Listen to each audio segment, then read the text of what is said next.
the first question I want to ask is around, personal brand in 2022, and I think this is kind of something that's evolving and changing all the time. How important do you think it is to have an online personal brand in 2022?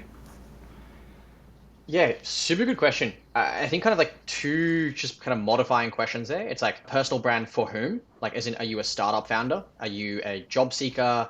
Are you an investor? And then, yeah, like, what do you want to use that personal brand for? As in, you could have around very different parts of your life. It could be career related. It could be not career related at all. You might be a musician on the side, an artist, etc. What I would say is that, like, it's only so recently in human history that you can, write something and then that can get seen pretty easily by millions of people. You write something once that scales so easily.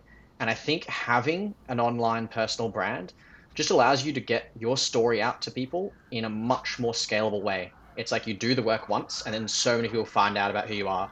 And there's that old expression like it's not what you know, it's who you know. The modifying factor there is actually it's who knows you, and the even further modification is it's who knows you for what.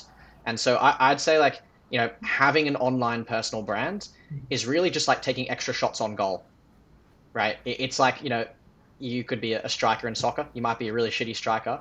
Having an online personal brand just means more people are going to find out about what you're doing.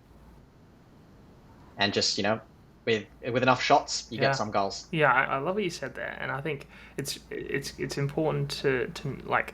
It's a great idea that in today's world, the online technology and things like that, the marginal cost of production, however you want to describe it. So like giving your newsletter to one extra person, the cost of doing that is literally zero. So the ability for your newsletter to go to 10 people is the same as it is a thousand, a million.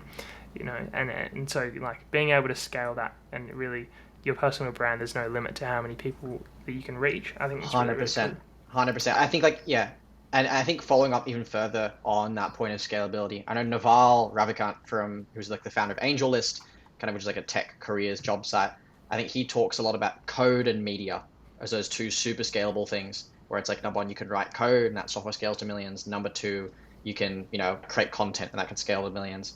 I think probably like the third example there, which has been around for quite a while, is you write laws once and those can affect millions of people for a long, long period of time. But compared to content and code, there's a lot more permission and a lot more hierarchy in order to affect change in the law. Whereas I think today what you're starting to see is like young people just creating careers online, writing content, building software, and they don't have to wait for anyone to give them permission to do so.